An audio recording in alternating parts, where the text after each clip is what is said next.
Salut à tous, aujourd'hui épisode numéro 946 de l'After Zap Image. On débute avec le programme de la soirée en Champions League. Le Paris Saint-Germain reçoit le FC Barcelone à 21h au Parc des Princes. À l'aller, le PSG s'est imposé 4-1 au Camp Nou. Dans le même temps, Liverpool va tenter de se qualifier pour les quarts de finale de la Champions League en recevant le RB Leipzig. Les Reds qui sont à la dérive en Première Ligue, ils vont tenter de se donner une bouffée d'oxygène ce soir. Alors, particularité du match, les Reds reçoivent mais ne jouent pas à Anfield puisque le match est délocalisé en Hongrie. Liverpool a quand même l'avantage de s'être imposé 2-0 au match aller. On enchaîne avec les résultats de la veille et on connaît donc les deux premiers qualifiés pour les quarts de finale de la Champions League. On retrouvera le Borussia Dortmund mais aussi le FC Porto, puisque le FC Porto s'est qualifié au terme d'un match assez fou, plein de rebondissements ce match entre la Juve et Porto hier. Qualification après prolongation pour les Portugais. 2-1 au terme des 90 minutes de temps réglementaire, 3-2 à la fin de la prolongation. Qualification historique pour le FC Porto qui n'était pas favori, loin de là, sur cette double confrontation face à la Juve.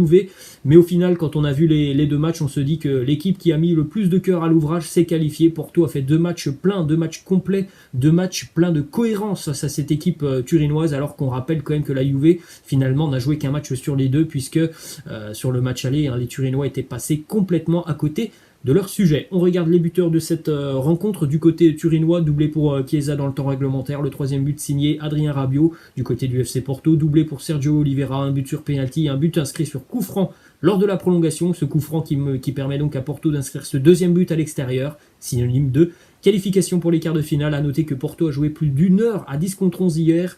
Après l'expulsion de Taremi en l'espace de 2 minutes, 2 cartons jaunes reçus par Taremi. Donc ça a été dur pour les Portugais sur la seconde mi-temps et sur la prolongation. Mais plein de courage, cette équipe du FC Porto a réussi quand même à aller chercher ce but en prolongation qui leur permet de se qualifier. On enchaîne avec cette date importante dans l'histoire du FC Porto, le 9 mars. C'est un jour béni des dieux pour le club portugais. 9 mars 2004, Porto élimine Manchester United en Champions League. Le Manchester de Cristiano Ronaldo, d'ailleurs en 2004, on rappelle l'épopée extraordinaire du Porto de Mourinho, vainqueur de la Champions League en finale face à Monaco. 9 mars 2021, Porto réalise un nouvel exploit en éliminant la Juve de Cristiano Ronaldo. On enchaîne avec l'arrivée de CR7 du côté de Turin. C'était en 2018, cette arrivée qui devait permettre à la Juve de passer un palier. Force est de constater qu'à l'heure actuelle, la Juve ne cesse de régresser en Champions League. Alors, ce n'est pas lié à Cristiano, mais en tout cas, la Juve n'y arrive pas depuis 3 ans. Élimination en 2019 en quart de finale par l'Ajax. L'année dernière, c'est l'Olympique Lyonnais en 8e. Cette année, c'est le FC Porto en 8e de finale. On enchaîne avec ces stats comparatives entre CR7 du côté du Real et CR7 à la Juve.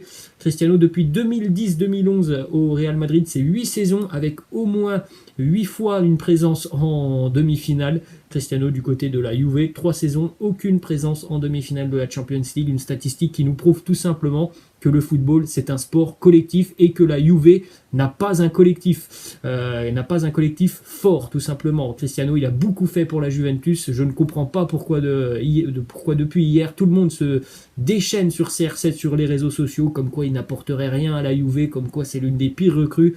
J'arrive pas à comprendre comment on peut dire ça de Cristiano. Faut aussi se rendre compte quand même que l'écart entre le Real d'il y a quelques années et l'écart avec cette Juve de cette année, c'est un écart abyssal. Aucun joueur de la Juve à l'heure actuelle n'aurait sa place dans l'équipe du Real Madrid d'il y a quelques années. Donc évidemment, quand Cristiano n'est pas dans un bon soir, c'est pas une bonne nouvelle pour la Juve, mais il faut aussi parler des autres joueurs de la Juventus. C'est une équipe quand même qui n'a pas beaucoup de qualité, cette équipe turinoise comparée à la Juve d'il y a quelques années, d'il y a 3-4 ans. C'est pas du tout la même équipe, donc j'ai quand même du mal à comprendre les gens qui arrivent à penser que Cristiano a affaibli cette équipe de la Juve depuis son arrivée. C'est deux mondes totalement différents entre Cristiano et la Juve cette année et la Juve d'il y a 3-4 ans. On enchaîne avec cette petite image qui fait beaucoup parler en Italie et qui a beaucoup fait parler aussi Andrea Pirlo en conférence de presse, le mur de la Juventus sur le deuxième but de Sergio Oliveira en prolongation, ce coup franc à ras de terre. Regardez ce mur turinois qui ressemble à tout sauf à un mur, parce qu'il n'y a aucun joueur qui est collé, aucun joueur qui est serré. Tout le monde quasiment tourne le dos au ballon, dont Cristiano et Adrien Rabiot. Ça coûte très très cher ce genre d'erreur en Champions League. On poursuit avec une déclat de Pirlo justement sur l'attitude de Rabiot et Ronaldo sur cette égalisation du FC Porto. Il nous dit les joueurs n'ont pas compris l'importance de ce tir, peut-être du fait qu'il était lointain. Ils se sont tous tournés et ont tourné le dos au ballon. Quand tu fais ce genre d'erreur en huitième de finale de la Champions League, tu ne peux pas espérer te qualifier en quart de finale. Ensuite, quand même une stat positive pour CR7 hier qui est passé quand même à travers de son match. Cristiano a délivré hier sa 40e passe décisive en Ligue des Champions dans l'histoire de la Champions League. C'est le premier joueur à avoir atteint ce plateau des 40 passes décisives. Une petite stat sur la mauvaise soirée de Cristiano, notamment sur la première période hier. Il ne s'est procuré aucune occasion, aucun tir et aucun dribble réussi sur la première mi-temps hier pour Cristiano. Voilà, ça arrive même aux meilleurs de passer à côté de leur match. Ensuite, on enchaîne avec la déclat d'Andrea Pirlo après le match en conférence de presse. Il nous dit même un champion comme Cristiano peut parfois jouer un mauvais match. Oui, on l'a dit, ça arrive même aux meilleurs. Cristiano qui passe à côté, mais en même temps, on l'a dit aussi, il y a quand même peu de qualité dans cette équipe turinoise, sincèrement. Hier, à part Federico Chiesa, à part Cuadrado ou Bonucci, sinon, franchement, c'est quand même très moyen le niveau de cette équipe turinoise. On peut parler aussi d'Andrea Pirlo qui, tactiquement, pour le moment, a quand même beaucoup de choses à revoir. Donc, évidemment, avec toutes ces interrogations, tu ne peux pas espérer aller très très loin en Ligue des Champions. Ensuite, justement, on regarde les stats de Cuadrado hier, qui a été l'un des seuls Turinois, comme on l'a dit, à surnager, parce que c'est une équipe quand même plutôt moyenne, je trouve, cette équipe de Turin. Il a fait quand même un gros match, Juan Cuadrado. On poursuit, on termine du côté de la Juve avec une déclaration de Federico Chiesa, le double buteur hier, qui a fait un bon match, Federico Chiesa. Le journaliste qui lui dit: ce soir tu as montré que tu pouvais être un joueur de niveau international. Réponse de Chiesa: merci, mais je ne retiens rien de positif de cette soirée. Tout ce que je voulais, moi, c'était la qualification. Je ne ressens que de la tristesse et de l'amertume. Direction Dortmund maintenant. La qualification pour le Borussia face au FC Séville, de partout entre les deux équipes. Le Borussia qui s'est quand même fait peur en seconde mi-temps face au FC Séville. Doublé pour Erling Haaland, doublé du côté du FC Séville, signé Youssef En-Nesyri. On regarde les stats d'Erling Haaland, le Norvégien qui est devenu le plus jeune joueur à atteindre la barre des 20 buts en Champions League.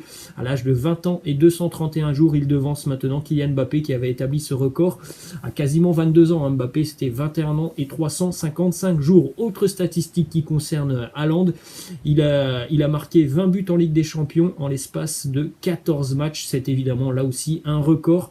Le précédent record, c'était Harry Kane, 20 buts marqués en 24 matchs joués. C'est quand même hallucinant. En 10 matchs de moins, Erling Haaland a déjà inscrit ses 20 buts en Champions League. Encore un autre record pour Erling Haaland, qui est devenu hier le premier joueur de l'histoire à inscrire 4 doublés consécutifs en Champions League. Les 4 derniers matchs d'Erling Haaland en Champions League, c'est 4 doublés. Et il est aussi le premier joueur de l'histoire à marquer 10 buts sur chacune de ses 2 premières saisons en Ligue des Champions. Des statistiques complètement ahurissantes pour l'attaquant norvégien. Ensuite, on poursuit avec ce scénario assez fou en début de seconde mi-temps hier du côté du Westfalenstadion de Dortmund. À la 50e, but d'Erling Haaland. Finalement, le but est annulé, puis on accorde un penalty au Borussia Dortmund. Le penalty est arrêté par Bono. Le penalty est jugé invalide. Il est donc à retirer et Erling Haaland le marque. Il s'est passé énormément de choses dans l'espace de 3-4 minutes du côté de Dortmund. Et on regarde justement le petit échange entre Bono, le gardien marocain du FC Séville, et Erling Haaland, l'attaquant du Borussia Dortmund, sur ce penalty qui a été arrêté premièrement par Bono et puis donc qui a été retiré et transformé par Erling Haaland. Alors lorsqu'il l'arrête, Bono est venu quasiment conspuer Erling Haaland juste devant lui, et après, donc lorsqu'Haaland a marqué, là on a le retour du boomerang tout simplement pour Bono, puisque Haaland est venu conspuer Bono juste devant lui. Vous avez peut-être d'ailleurs vu l'image de la célébration d'Haaland sur ce penalty où on voit les joueurs du FC Séville qui sont en train de le courser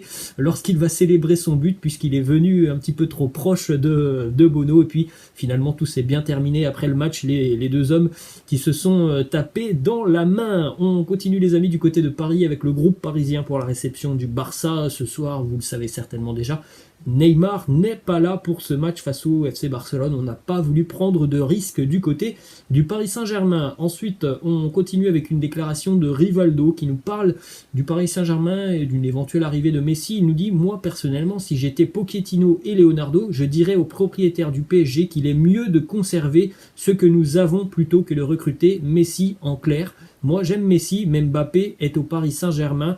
Chacun serait chez lui et ça serait mieux comme ça. Messi a plus de 30 ans, Mbappé n'a que 22 ans. Alors évidemment, personne ne va contredire Rivaldo.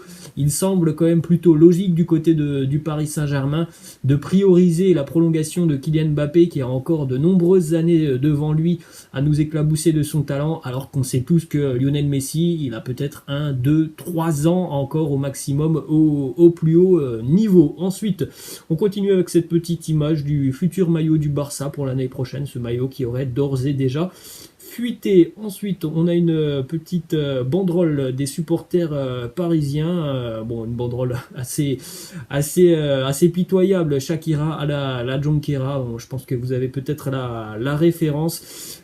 C'est une banderole envoyée évidemment pour piquer un petit peu les joueurs du Barça et certainement aussi Gérard Piqué, même si Gérard Piqué ne sera pas là ce soir. On continue toujours du côté de Barcelone. Sergio Agüero qui serait prêt à rejoindre le Barça sur ce mercato estival. Il serait même prêt à faire un effort financier au niveau de son salaire. En revanche, il aurait une condition, c'est tout simplement d'avoir une grosse prime à la signature pour rejoindre Léo Messi du côté du Barça. On enchaîne avec ce classement des clubs les plus capés en phase à élimination directe de la Champions League, 8e de finale, retour inclus, et on voit que il n'y a aucun club français déjà, mais surtout on voit que la première équipe hors des 5 grands championnats, donc s'il n'y a pas de club français, donc hors des 4 grands championnats, et bien c'est le FC Porto.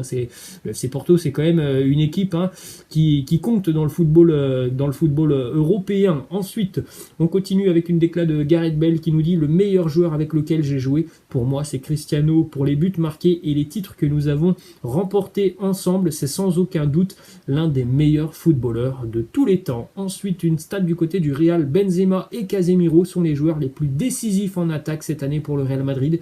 À eux deux, ils cumulent 23 buts et 8 passes décisives. Ensuite, du côté de Manchester United, une déclaration du papa de Edinson Cavani qui nous dit: il y a 60% de chances qu'Edinson aille à Boca Juniors. On a envie qu'il revienne. Aujourd'hui, il ne se sent pas à l'aise en Angleterre. Direction Monaco maintenant avec une déclaration de l'un des ex-présidents du pays, François Hollande, qui est un passionné de l'AS Monaco et il nous dit: j'aime bien l'équipe de l'AS Monaco, c'est une équipe qui joue bien, mais il y a un gros problème à Monaco, c'est le manque d'ambiance en ce moment.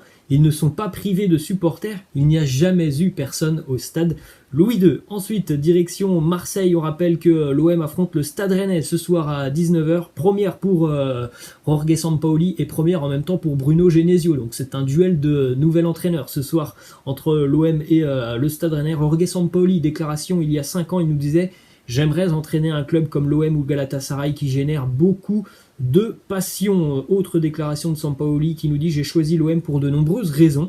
C'est un club que je connais depuis longtemps. Mon choix s'est porté sur Marseille pour le style de vie, la culture des gens. Il y a une grande identification populaire et passionnelle des gens à travers ce club. Et dernière déclaration pour terminer cet épisode, encore une fois Jorge Sampaoli qui nous dit: nous pouvons être compétitifs dans tous les domaines en s'impliquant totalement. Certains joueurs s'adapteront vite à mon travail et à mes méthodes, d'autres prendront un petit peu de temps et certains ne s'adapteront jamais. Voilà les mots de Jorge Sampaoli. Voilà les amis, la fin de cet After Zappima, j'espère que ça vous a plu. N'hésitez pas à lâcher un petit pouce bleu. Je vous laisse et je vous dis à la prochaine. Ciao.